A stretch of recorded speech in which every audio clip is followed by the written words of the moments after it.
All right, we're live. We did it. All right, so we're all here and going to talk about the craziness that is the world right now. So just introducing ourselves, Sketch Card Hive here, and of course we got, Body G9. and then we got Gingy Man over here who's playing a very dangerous game of podcasting at work, and he is looking snazzy. You look good, Gingy. I feel underdressed, Gingy. I know, man, making me look bad too. I got it all dorked out. I don't know what's going on here. So Gingy Man's going to be having some kind of connection, but he's going to be in and out. We are looking at post, and I have them all here, so we should be broadcasting on all of our channels. And we're here. So, Spidey, catch everybody up. We were talking to you about this. You are somewhat more of the sports expert than all of us. Elusive will be here, by the way, hopefully. So he should be able to dive in anytime. Poor guy's on a different time code, so he will jump in as soon as possible. Right. But Spidey, clue us in. Well, so yeah, I think the big thing is, we're Marvel trading card fans, and there's been a huge shakeup in the trading card space, which, we're going to talk about what we think might be the impact long term to Marvel trading cards and maybe even Star Wars. So you have all these licenses, right? You have Topps, you have Panini, you have Donruss, you have Upper Deck, and you're seeing a consolidation of power in that space by a company called Fanatics. And if you're not familiar with Fanatics, they have a really strong online base for selling sports apparel and memorabilia. And they made a huge play by connecting with the Players Union. And I'm thinking it has to do with player likeness and money going back to the players, but they offered an enormous amount of money to take over the rights of Topps for baseball. And it appears that that's going to be the case for football. And yeah, sleep. Did I miss anything? Probably. I drove from work to do this. I probably missed something. But for sports, for football and baseball, and so you have this consolidation of power of who's going to be producing sports cards into the future, and we're going to talk about how we think that might affect trading cards. I mean, that's kind of a big thing what's happening right now, right? I mean, not only is power being consolidated, and as many people have messaged me who are far more knowledgeable than I am, they have kind of let me know, hey, so this is kind of crazy in what's happening right now. And the history of sports cards has really been somewhat of a controlling monopoly, right? Like there has been a lot of companies who've controlled a big portion of it, and then it's gotten split up recently. But I mean, it's not a coincidence that there's only like 4 major brands that we know of, right? I mean, that's not unheard of, right? I mean, all of us only really know of Panini, Upper Deck, and Topps, and there are some others, obviously. But in terms of like the non-sports world or major sports markets, those are kind of the biggies. Yes, Topps losing this. Topps has had baseball since like early 70s. 70s. I was just about to say that. It's just insane. And so for them to be losing, it's a really big deal. And, Topps doesn't do anything with Marvel right now. Marvel is in the Upper Deck category, which is not on Fanatics and doesn't appear at the moment to be in a Fanatics. But I think it's going to be really hard for companies like Upper Deck to hold properties and licenses when you have a company that's going to be as powerful as Fanatics. I think also too, 1952 is how long. Thank you, Brian. Yeah, absolutely. Leon, hey, Faith and Misery, what's up? Hey, Neo, Brian, everybody. Hey, Marvelous Packs. So, yeah, I mean, what's kind of crazy about this, and to put it in perspective, Topps does deal with Marvel in terms of digital, right? Which is huge at the moment. Yeah, see? Gingy knows a little more about that than us, right? So what are your thoughts on that, Gingy? It's in terms of Topps having that digital property for Marvel. Oh, it's huge. Like I look at, and I've mentioned this before. I had NBA Top Shots when it first came out, like NFTs in general. So I played around with that for a while, and it is crazy out there. Like it's dipped a lot now, but I think about it in Marvel terms and digital cards, I think it's going to be huge. Like again, that's all my opinion. So I love it though. I love it.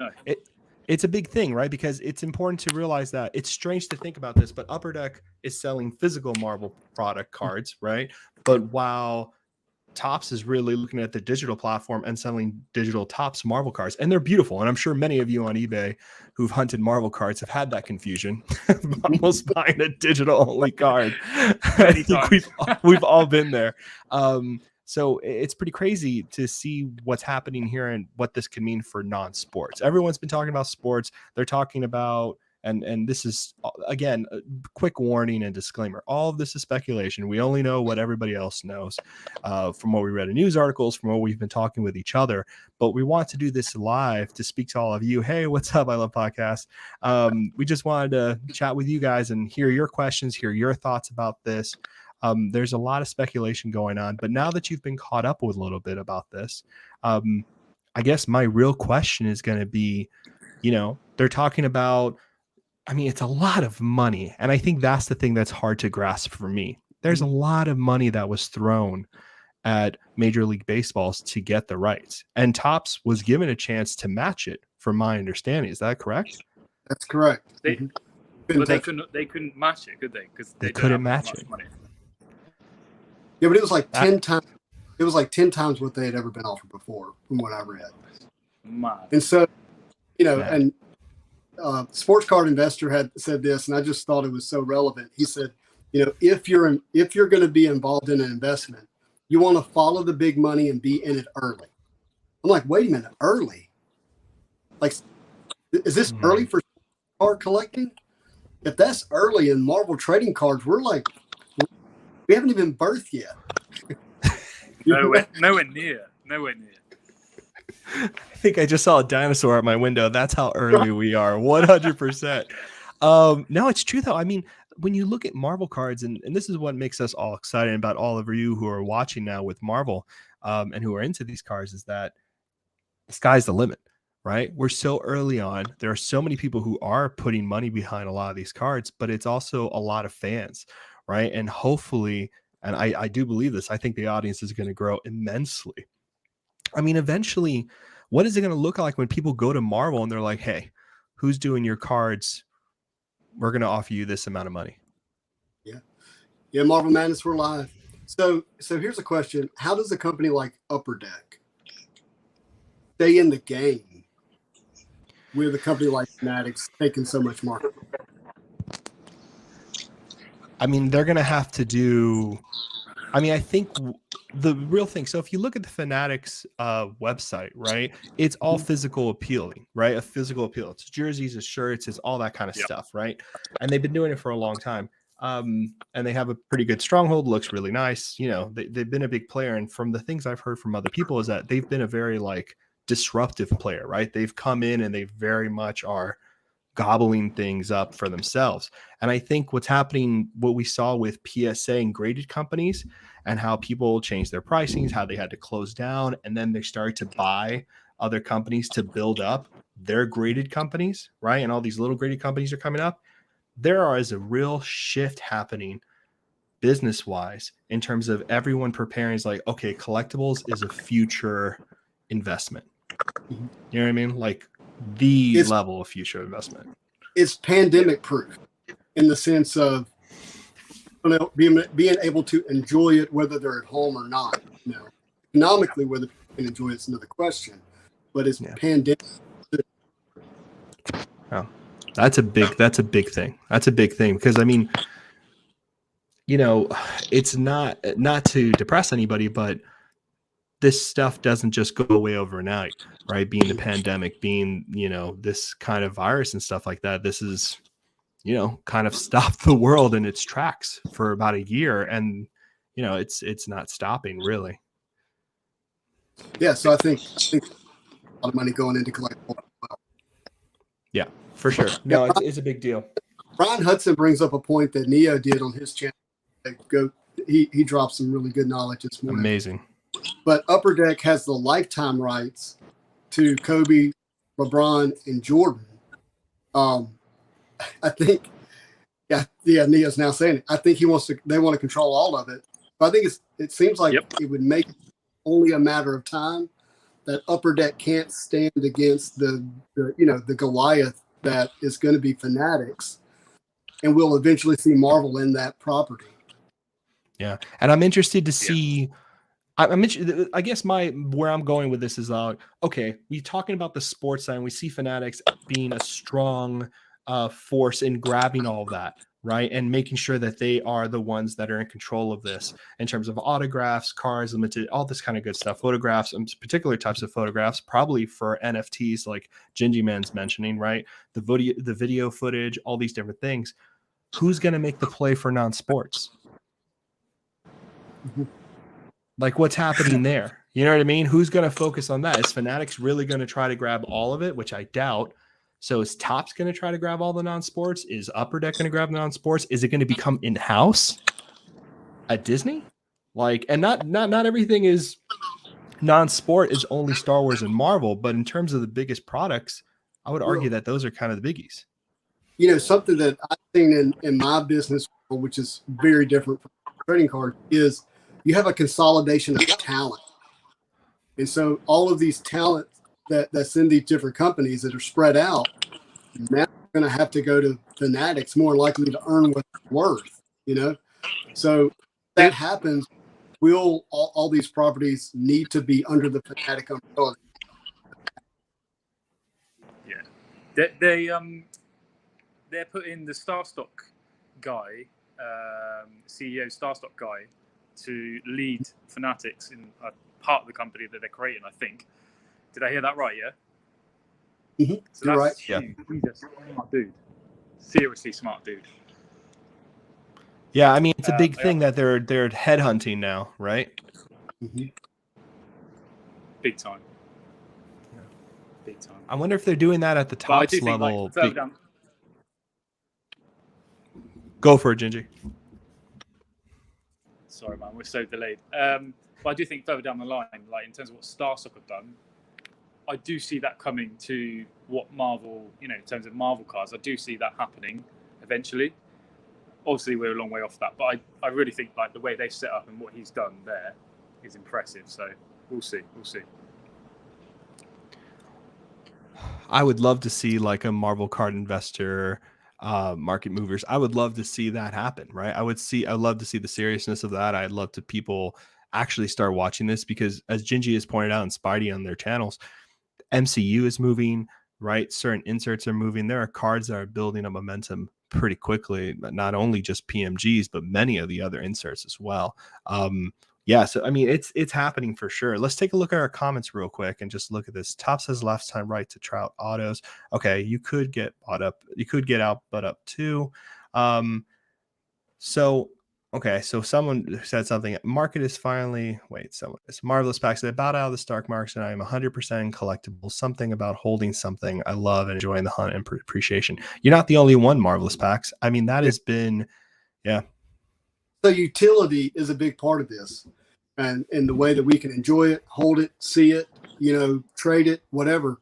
The NFT aspect of it, the utility is not quite there yet. It's total speculation.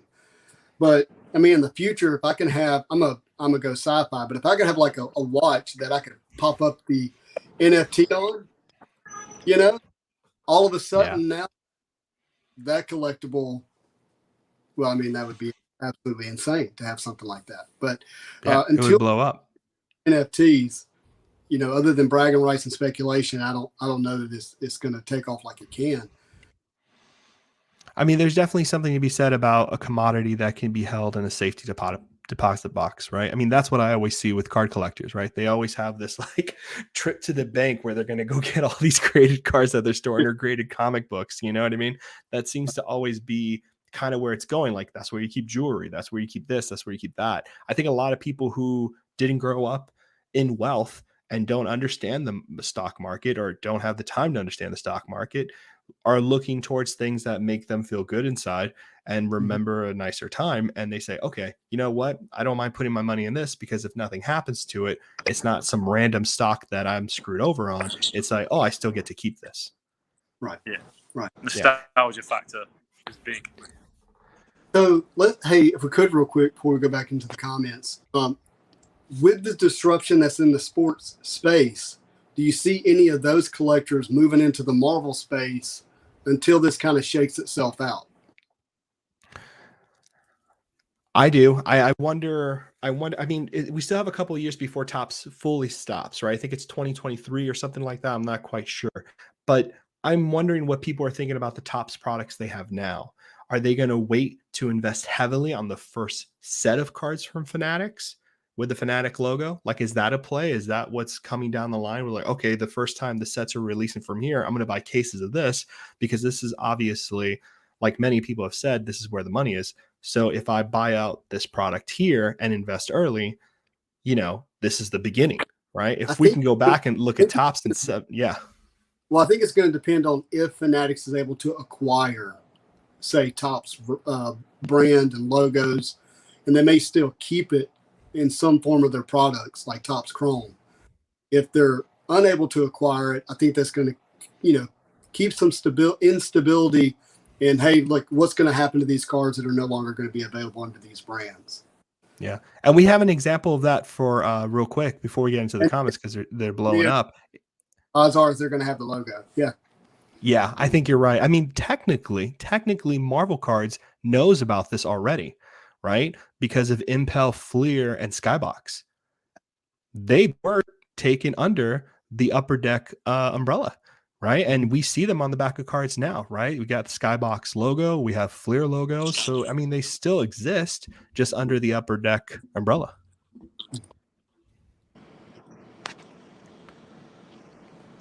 Okay, so let's move over into the comments again. They're most likely keeping the UD free brands and shifting to Bowman the soccer. That's interesting. Doesn't UD own EPACs too? So yes, UD is EPAC. That is the same. So that is the same, yeah. And EPAC how do you think are the same? Go ahead, Gingy. How do you think Upper Deck's feeling right now? Who's feeling? Upper Deck. What do you think, Spidey? So it's very interesting, and this kind of gets into a longer conversation, but you are either growing or dying.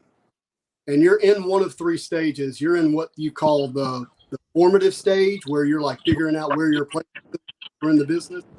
Or you're in the normal stage where like nothing's happening and you kind of know what success looks like. And then disruption comes in, and then you're into a new formative stage or in the dying stage. And so we have this thing called, Fanatics disrupted the industry. So anything that was normal is now not normal. You're in the disruptive stage. So Upper Deck will either not change and die, or they'll evolve, create a new normal to see how they'll survive in this new era where they got a new massive player. And so I would hope they're not thinking that they're okay and that nothing needs to change, but that they're going, okay, we've got to create a new normal here on how to, continue to be successful in this new disruptive era. 100% agree. And I look at what they did with Black Diamond. Like, I think they killed it, like in that respect. So I think they've got the adaptability to be able to do something. You know what I mean? So no, 100%. I mean, Black Diamond pulled in such a big audience, and those cards are still holding prices. Like, and I've said this before, like, I'm really shocked. Like, I did not think cards with the Infinity Stone relics, the number out of 23, would hold prices as strong as they have in terms of big characters, but they really have.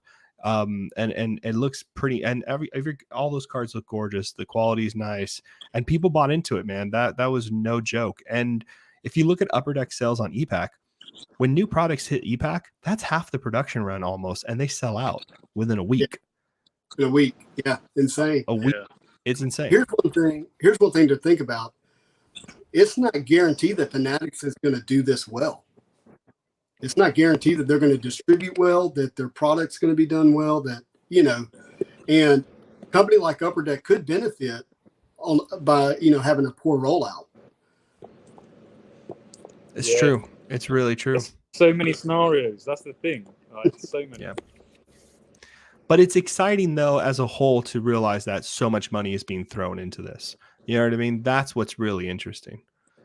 Perfect. So we got a comment from Neo. Upper Deck could crush it in the next few years, and it's Fanatics that comes at Marvel and Hierarchy with massive pile of cash. It won't matter. Wow. Good point.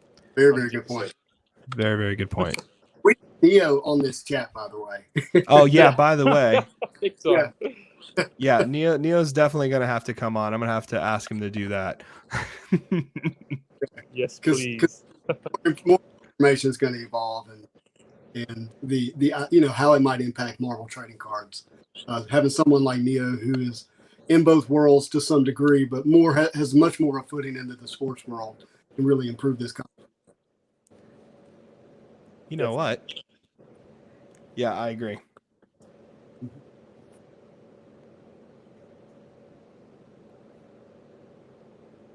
Yeah, I agree. This is just it's just so cool. They need to improve quality control on all products, though. For Upper Deck, yeah, we have seen a little bit of a slip, especially with Metal X-Men, and there was minor quality control issues with Black Diamond, but yeah, Metal was a little bit of a setback, I think, for a lot of people, especially messing up on such a legacy insert like PMGs. That was a bit of a problem, and I think it cost me a lot of money. Yeah, it did. Hard. I bet heavy on it. It's really rough, and I think that's what every non-sport collector is kind of looking for right now, and what we're all like jonesing over is that we all want someone to be looking at this and taking it very seriously and doing something really nice with it. Yeah. So I love Neo's comment here, because this is really about license, right? Like Disney, they're really in the license business. They create these brands, and then they sell the license right and make all this revenue. They're not in the coffee mug business, but they make money off coffee because they sell the license. And so, to Neo's point, this is really about controlling licensing. And Fanatics is such a huge power grab, because my understanding is they're not only going to have the rights to make the cars, but they're actually going to be able to use team logos, more player likeness. Like it's going to go even further with it. So. That's amazing. And they obviously promised them kind of the world, right? Now that I think it was, correct me if I'm wrong, like teams or players can also profit off of this too. Is that what I'm hearing as well as part of the deal? It has to be. I haven't actually heard it. I would be shocked. It's got to be. Otherwise, why would it look so tantalizing? I mean, yeah, the money is ridiculous, but at the same token, like there has to be some promise that wasn't there that Topps had, that Fanatics gave leadway on to kind of move things and get things going. So we got another comment from Swami the man. If you don't know Swami's work, do check him out on YouTube. He's awesome. Print quality is big too. Whoever's under Fanatics gets the best performing printing capacities. They will probably keep the same locations, but interesting thought. So basically, like, and this kind of just happened with X-Men Metal. To bring it back to that a little bit, X-Men Metal failed a little bit. Oh, we got a special guest. Here we go. And introducing Neo, the man himself. Yes. Oh, here we go. The man. Neo, you have a face. I've never seen it. Yeah, I've never seen your face. Gorgeous mug. Oh, I've been on camera on plenty of my videos. Not a lot, but some. Most of my live streams usually. I saw you with She Collects just recently. That was a great video. Yeah, and then some of your card shows you've been to, we see your face. Yeah. Oh, that's right. But thank you for coming on, Neo. Oh, no problem. So just going to Swami's thing, and then we'll break into discussion. We got tons of fun things to comment. So please leave comments down and ask us your questions. Print quality is big too. Swami says, so for quality control and print control with the X-Men Metal set that just came out, what actually happened was that their normal printing station of the people they trusted to imprint some of their cards from Upper Deck was actually hurt by the pandemic. And that's why they had to switch printing. And that's why, like, quality control, things like that, a lot of things suffered from that kind of desperate attempt to print these cards at a different facility, from my understanding.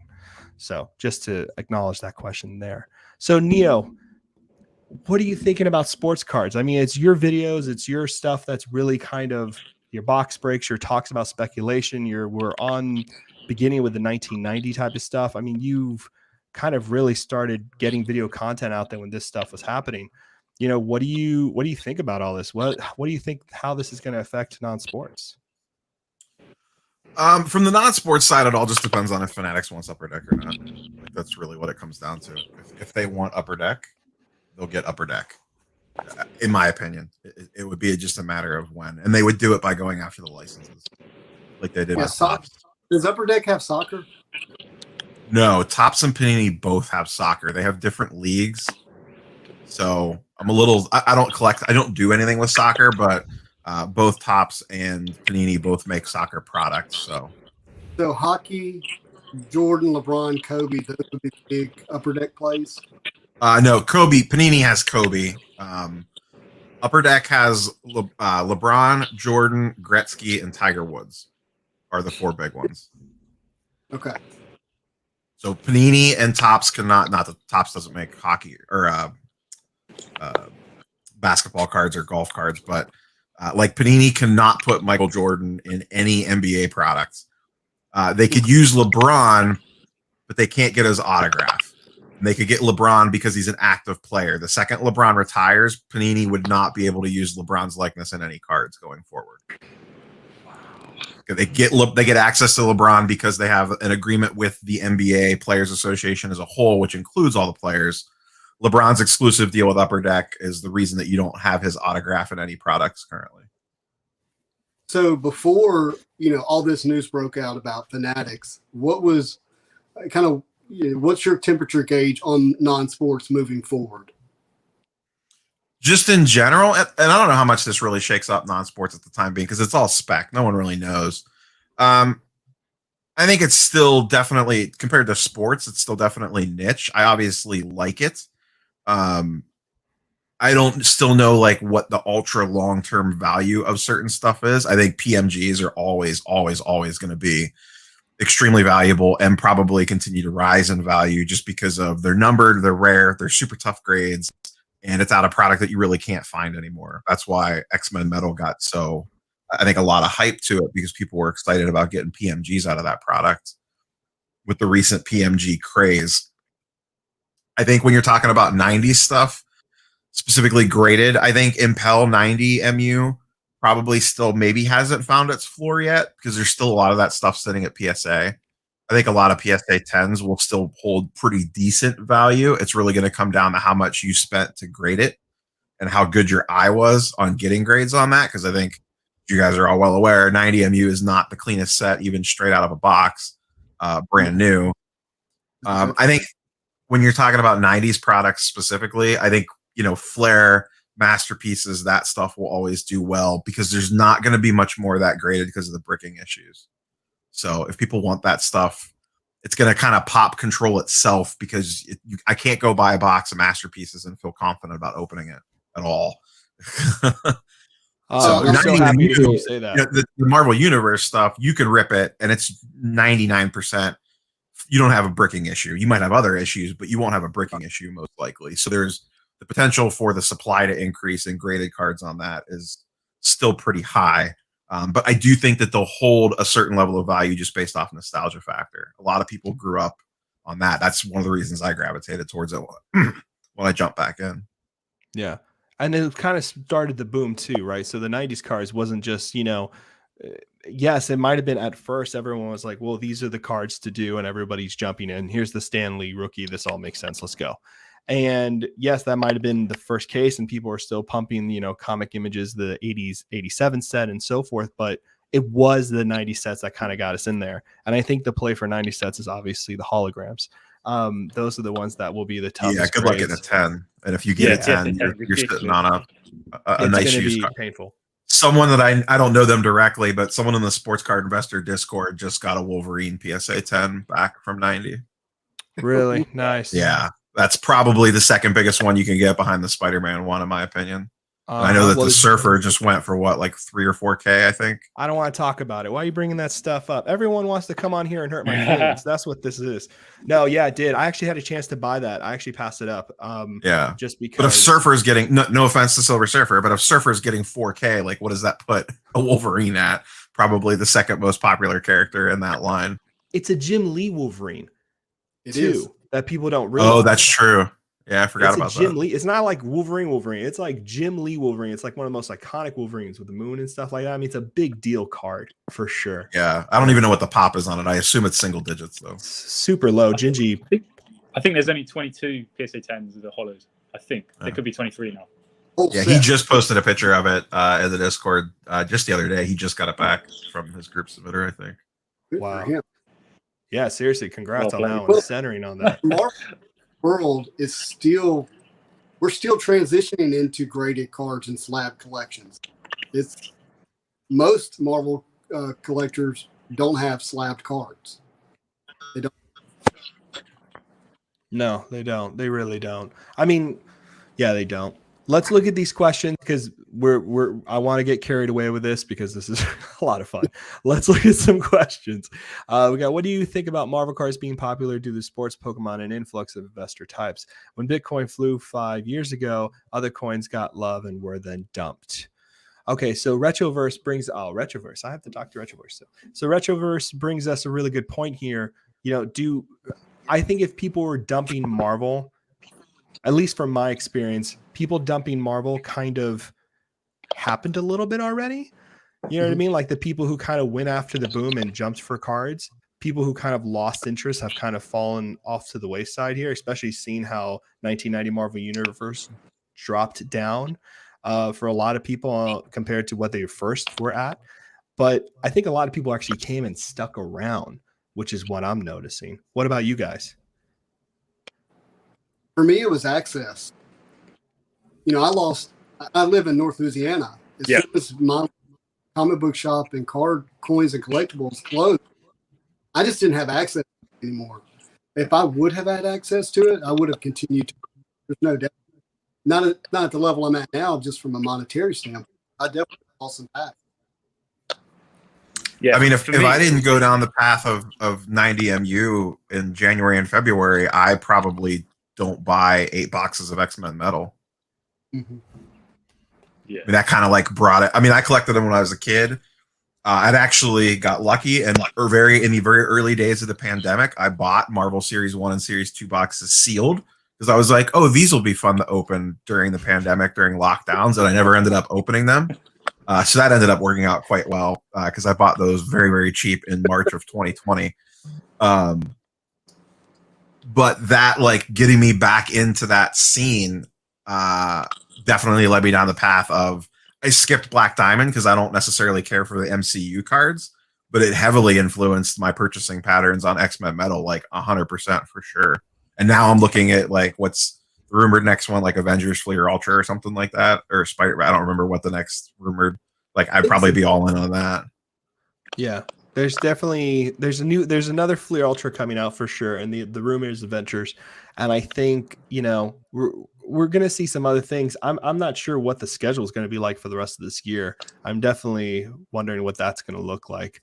Do you happen to know what the thickness of the cards are going to be on the Flair Ultra? They're gonna be. I don't know for sure, but from what I've heard, it's gonna it'll be the same thickness. I highly doubt they'll break that pattern. I was pretty surprised to see how thin Metal was. I didn't think it'd be 35 point. I don't know how much that matters to you guys or people in the comments, which we will get to these comments. Thank you so much for all the love everyone's sharing. I prefer 35, but that's just more because all my supplies are 30. Most sports cards are 35. So yeah, I mean, Fleer Ultra is what, 55? Is that what it's at? I think 55, and then some are 100. Yeah, that's right. And because Justin just opened, Spidey G just opened up a box. So, and there's some crazy thick cards like the web one, the synthetic web ones are like. Yeah, that's stupid. The whole pack is one card. Yeah. Yeah, I don't mind inserts being like, cool. Like even the geodes out of metal, but the thin, like the base cards, I like having thin one because they just fit in binders better. Yeah, that's true. Yeah. Masterpieces and Fleer Ultra is definitely.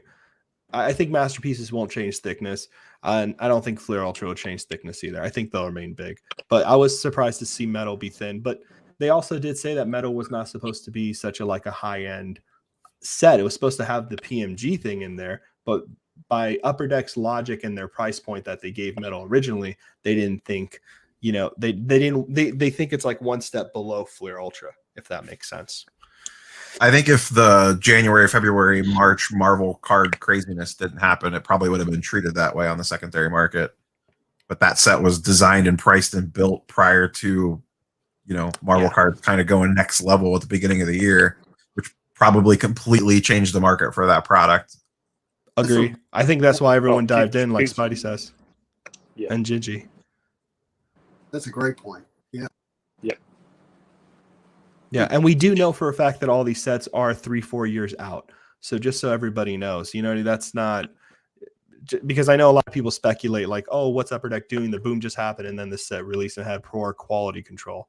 So much of this stuff is 3-4 years out that it's, I'm sure it's a little difficult to gauge that. Do you guys know or have any sense for what the Marvel Upper Deck license is? Like, did they just renew it? Or are they locked in for like 10 years? Or does anyone have any, or do they keep that as a closely guarded secret? I have no idea. Do you guys know anything? I certainly don't if Sketchcard doesn't. No. No, I don't know. I've never heard the details. I know a little bit more about the MCU stuff just because of, and someone asked this, I think it was Marvelous Packs, like, how do you feel about Rittenhouse and stuff like that? I think he was mentioning that. Sorry, I'm not being the best about comments. If anybody sees comments they want to address, shut me out because I'll talk forever. But for MCU stuff, yeah, so what I've heard is that because of the actors and so forth, they have to not only have Marvel's permission, but the actors' permission. And it's just depending how Marvel signed up. So like Tom Holland, for instance, right? Like Tom Holland gets a lot of play because Marvel's contract with Tom Holland was more recent than theirs with Robert Downey Jr. You know what I mean?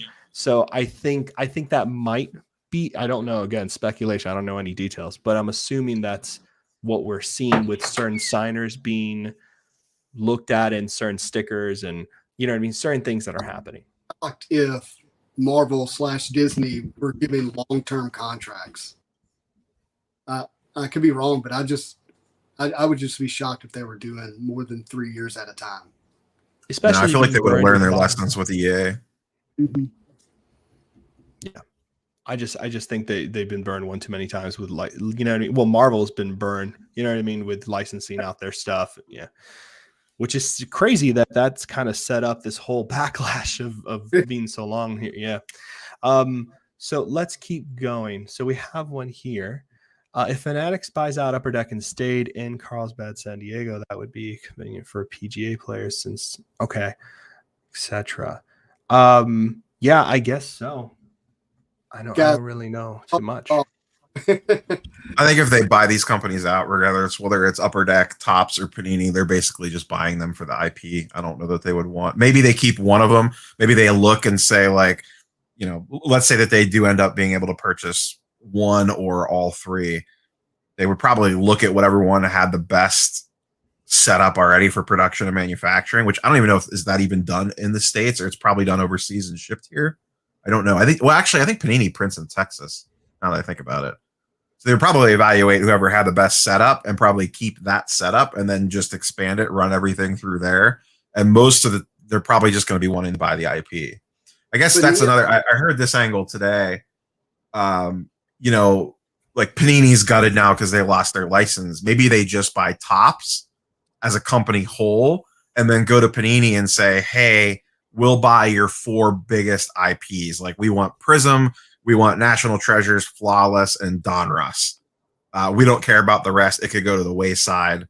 But we want those 4 so we can print those products under Topps labeling going forward. There could be a situation like that as well, where they know that these companies are basically gutted now from a valuation standpoint.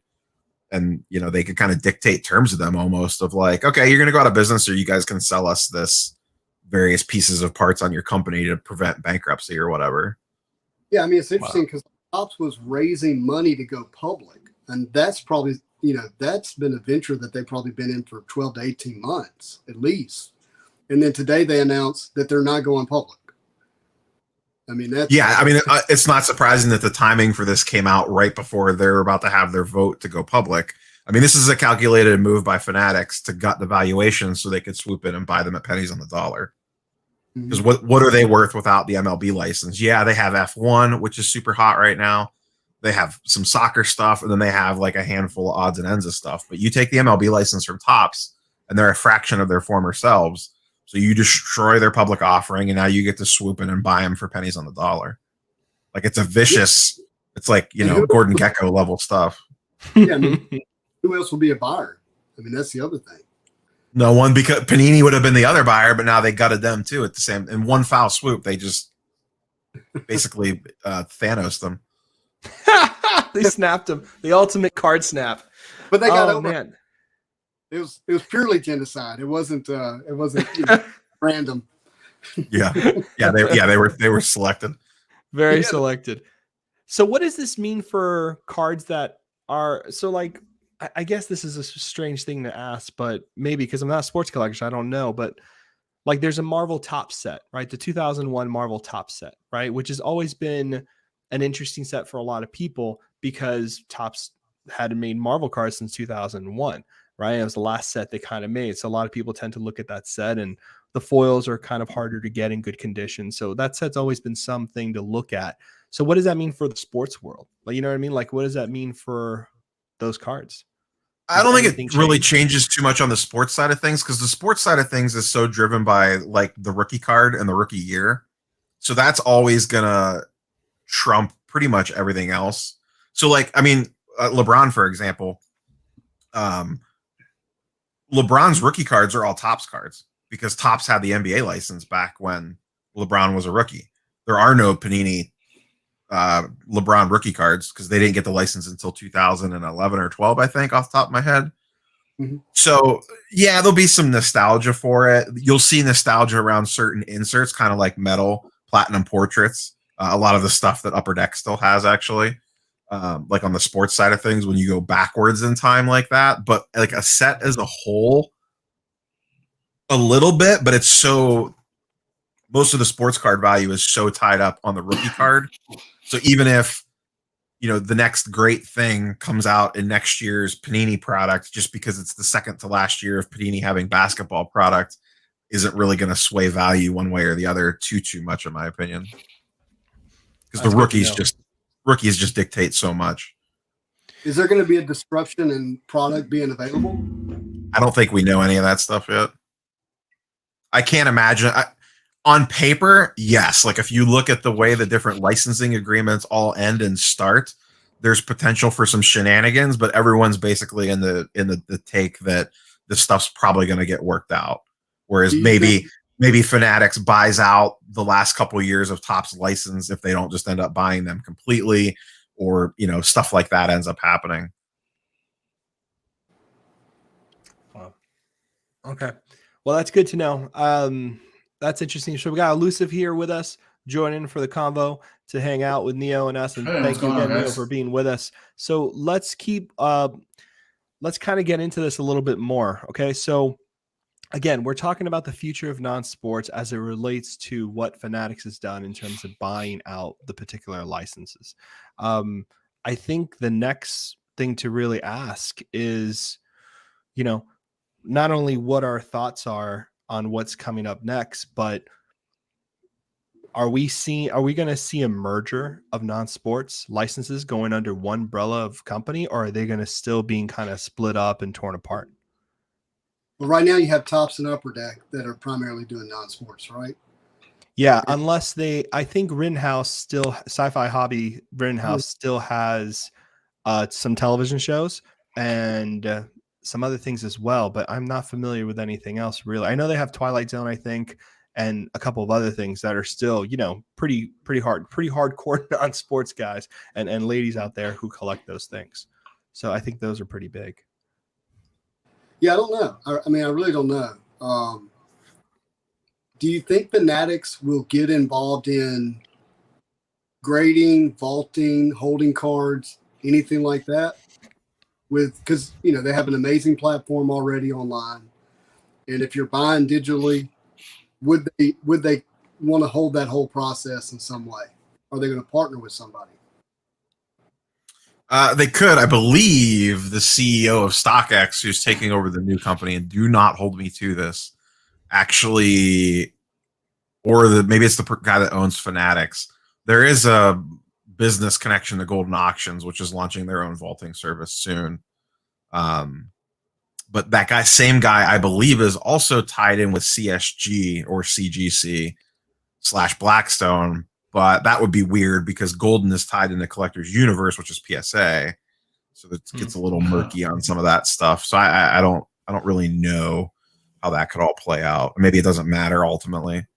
I mean, that's what I see. Like, it's just a more streamlined collectors for our hobby.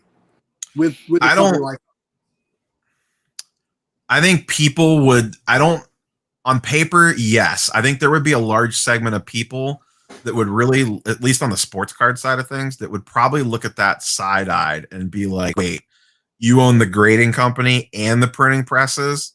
Yeah. Oh, man, you guys have a lot of PSA 10s on your site for, say, or CSG whatever's, you know what I mean? Or Fanatics 10.6s, you know, whatever craziness that they come up with.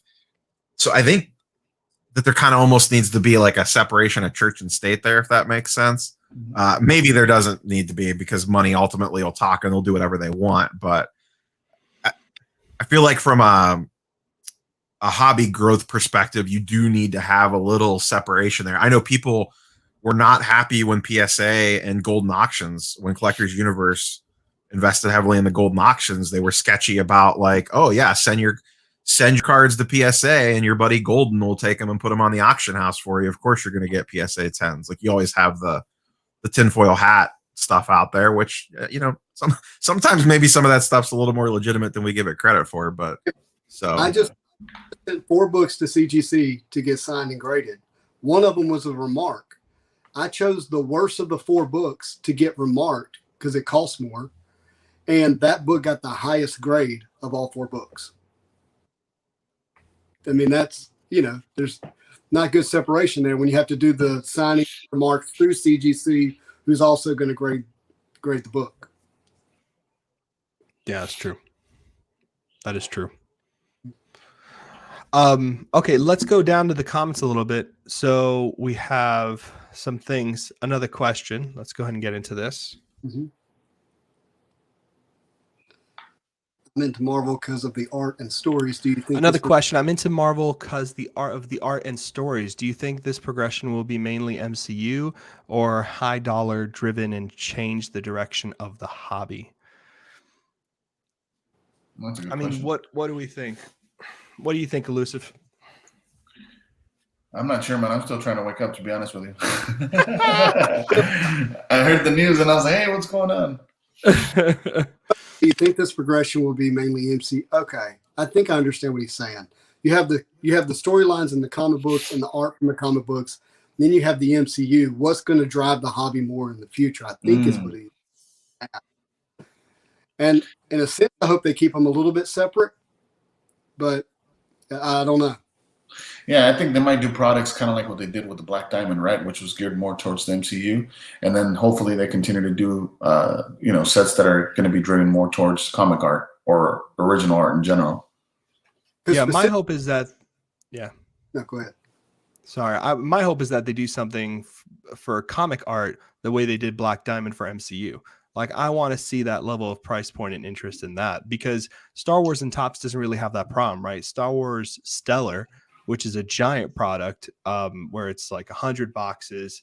You get a bunch of autos, a 5x7 sketch, and other really amazing products, but it's like $7,000 price point at that point. But Star Wars doesn't really have the same kind of mixture of things. You know, Star Wars is live action always, and Marvel is kind of competing between live action and comic book art source. Well, Star Wars is more in sync with their property, with what they have going on with the movies, the novels, and the comic books are really all in line. In fact, if you pay attention to the comic books and the novels, it'll give you hints on what's going to happen in the movies, where that's not in sync right now in the Marvel Cinematic Universe as it relates to comic books, because Disney doesn't own all of the IPs there. I think it would be hard to do a high-end comic art set because a lot of and I didn't mess with Black Diamond, but I feel like, and same with the Star Wars products, I feel like a lot of what drives that is the actor autographs and whether it's real memorabilia or manufactured like patches and stuff like that. And I don't know how you pull that off in a high-end comic only. You know, like the comic cuts are cool, but like that's never going to be the same as having like an Elizabeth Olsen autograph on a card or Chris Evans or whatever. And even if you say like, okay, we're going to get, I don't know, not that Jim Lee even does Marvel anymore, but you're going to have like a Jim Lee or, you know, someone like that, like, you know, bust out the stellar Marvel writers and artists that everybody knows, you know, Peach sign stuff, whatever. That's not going to carry the same weight of a, you know, $1,000 box or whatever. Like you could pull a Chris Evans autograph. That's a whole different ball of wax. Yeah, that's true. Yeah, I mean, you don't have people buying those cards who are not trading card fans. I mean, it's just a much bigger buyer pool than with the Marvel cards in general. So we're going to go ahead and let's go ahead and look at one or two more questions, and then we'll go ahead and wrap this up and get this going and do some closing thoughts on what we think is happening with everything that we brought up today. So we have Marvel Madness here. Disney will drive popularity of MCU as they have been doing recently and will turn doors open to companies pushing their products like trading cards and such. Right.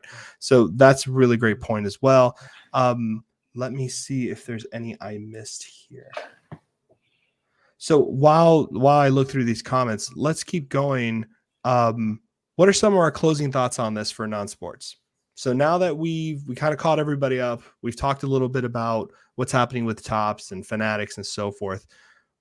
Let's talk a little bit more about just our closing thoughts and what we think the future holds for us in particular. Yeah, I don't know. I missed much of it, but from what I could understand, I think that they lost the licensing for baseball, right? Whomever had it. Yeah. So on the non-sports side, I think that change is good in general, right? Because people get comfortable. So even people that are currently holding Marvel's licenses, they're probably very comfortable, hence the product they're putting out, right? The quality of the product. And, you know, some they do good, some they do bad. And so, again, I just think it's a good thing overall. And I think Annie Ohio said earlier, like, if there is a stop of new product, even to the sports side, I think that's a good thing. That way, you know, it slows things down and it starts making people think twice about what they're going to buy instead of just buying a bunch of, you know, base and modern product. I think, again, for me, I think it's a good thing overall. Any way you see it, even for Marvel, if they start fighting over licensing issues, that's just going to make the sets that have been out for a while more and more valuable. I love it. Spy, did you? What I really like is the disruptions creating news. News creates interest, and that can be used to build upon for the hobby. I mean, it's no secret. I really want to see the non-sports, specifically Marvel trading cards hobby grow.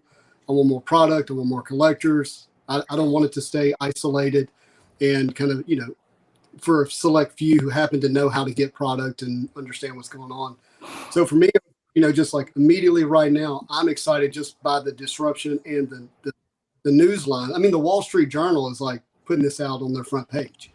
And when you create that kind of news, you create awareness, you create searches, and hopefully we can get some growth from it.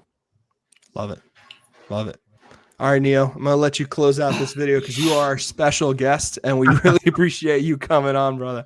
What are your final thoughts on this? I think this is like step one of like a 10-step plan. And we're, you know, as much as we're speculating, we're probably half right, half wrong. And there's probably bigger moves that we're not even thinking about that are going to come down the pike eventually. I think it'll be telling to see, like from an upper deck perspective, specifically on the non-sports card side, to watch how this new Fanatics, we don't even know what it's called, the new Fanatics company, how they handle Topps and Panini. Do they buy them out? Do they just cherry pick individual IP? Do they buy one and try to cherry pick IP from the other? And if, you know, say they got the Marvel license without acquiring Upper Deck, do you need to acquire Upper Deck at that point? I'm looking from a non-sports side. From a sports side, I'm saying you want Upper Deck because you want hockey and you want LeBron and Jordan and Gretzky and Federer. But just from a non-sports side, if Fanatics went out and just got Marvel without getting Upper Deck, they could still make Marvel cards. It would just be rebranded under, you know, the top stuff and potentially Panini names or whatever other name that they want to create. So you would lose a lot of legacy there. With you guys being more hardcore Marvel collectors, like, you know, if Marvel cards continue to exist in 5 years, but it wasn't Ultra, it wasn't Metal, it wasn't Flare, it wasn't Masterpieces anymore, I feel like that would matter a lot, but how much would it matter? So I guess I'll close on a question. I love that. No, I think it's great. I think a lot of us, that obviously that question blows my mind, because I can't imagine Marvel cards without Marvel Masterpieces. Yeah. I can't imagine them without Flair Retro. I can't imagine it without Marvel Universe. You know what I mean? Like, there's such a legacy, a rich legacy there. I think if this ever changed hands, right? If they ever went after a licensor, if things ever happen, and you know, this discussion kind of gave me this idea. If the big thing is LeBron, Jordan, and Kobe, and those are the people they sign, then MCU stuff, those are the actors they have to get, right? Those are the big leagues. Like, you know what I mean? Like, there has to be like a Todd McFarlane, a Jim Lee. Like, I think the future of this might be, who do we find that we can get a license from on, oh, this person will only do remarks on trading cards, you know, and a few selected comic books, right? And serial number them, right? I think that is going to be more of the future of where this license dictates, what dictates where this license go and who has it. And that's the only thing I can see really trumping brands, right? Is the fact that specific things are being had that we don't have now, that would be locked down in some way. Yeah, and maybe Fanatics doesn't want to deal with Marvel stuff, but maybe they use that as a way to further undercut Upper Deck to make them an easier acquisition. Okay. If they take Marvel suddenly from Upper Deck, not so much because they want Marvel, they'll make product for it, but it's not their primary focus. Their primary focus is to cut another leg out from Upper Deck to make them easier, to put more pressure on them, to give them what they really want. That could be an angle as well for it. Well, I don't know. I think that Disney, for example, if I'm Disney, why would I let Fanatics or anybody else buy out Marvel when I could seize this opportunity to take over the IP and start making product on my own? I don't know that they'd want to deal with that. I don't know. Maybe they would. I don't know. But maybe if they like building up interest, that sort of operation from the ground up, printing presses and distribution and all that. That seems like a lot. Not that Disney and Marvel don't have the money to do whatever the heck that they want, but I feel like this is an angle that it's like, okay, you guys do your thing over there. I don't know how, in the grand scheme of the Marvel pie, like how big of a slice is non-sports cards. I'm assuming it's extremely tiny. Yeah, so but I'm hungry. Okay, so I'm just kidding. Go ahead. From their perspective, it's, you know what I mean? Like, is it worth all the back end work to completely control an extremely small slice of the pie? Or is it better to just take the pure profit off of licensing it out with a bunch of terms and conditions that, you know, you guys put out a quality product and this, that? I mean, you look at Pokemon and Nintendo did the same thing to them, right? They took the license off Wizards from the Coast and they built everything from the ground up. I'm sure Nintendo's at the same level, if not below Disney at this point. So yeah, I don't know. It's interesting. They could do it, but to your point, I don't know if it's worth it to them, and I don't know how much growth they've seen in the non-sports market, Disney that is, to see if it makes sense or it's lucrative enough for them to want to dip their toe in, you know, and take over. Yeah, and on the Pokemon side of things, to me, that's a much larger market than Marvel trading cards are by a country mile. Like, because that's a collectible card game. The user base on Pokemon cards is way bigger than the Marvel collector side of things, like, for sure. So I think it's a little bit, it's a fair comparison, but I think it's different. Like, if you go back to the pie reference, the Marvel slice is like this. The Pokemon card slice is like a legit, you know, you're feeling pretty good after Thanksgiving dinner. Who understands gaming and fits into what they want to do, right? And what they do when it comes to playing cards. But Disney is in the licensing business, and they're into creating loves of brands and nostalgia so that people then will buy the product that they've sold licenses to, right? And so for me, to Neo's point, if they do anything, they might have people that they say have to be involved, that have to have a voice and give oversight on like quality or what characters are being released at a much higher level than maybe they are right now. But in terms of being the ones who actually print and distribute, I don't see that happening. Yeah, I've always heard they're an absolute nightmare to deal with. I played, this was completely unrelated, but I played Star Wars Legion very hardcore when it first came out, the tabletop miniatures game. And I remember the devs would complain because they legitimately could not change the stats or like make updates to the game without Disney's approval first. And like someone at Disney has any idea if Luke Skywalker should roll 4 dice or 3 dice or whatever, but they would have to run that stuff past Disney before they could pass a game update to a tabletop miniatures game that has a micro audience in the grand scheme of things. Like they are that controlling over their IP, and I'm sure Marvel's probably the same, if not worse. You're muted, Norn. You're still muted. Muted. There you Right. go. Can you hear me? There you go. Beautiful. So yeah, I mean that's what we've always heard about it as well, especially when it comes to sketch cards and approving like what characters look like and how artists depict characters. We've always seen that as well.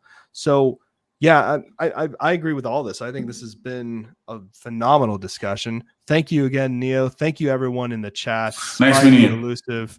This was awesome. Thank you so much. We'll do something else soon with this, and thank you all, and we'll see you around in Marvel's Pack Fresh. Thank you, everybody. I got Have a good one.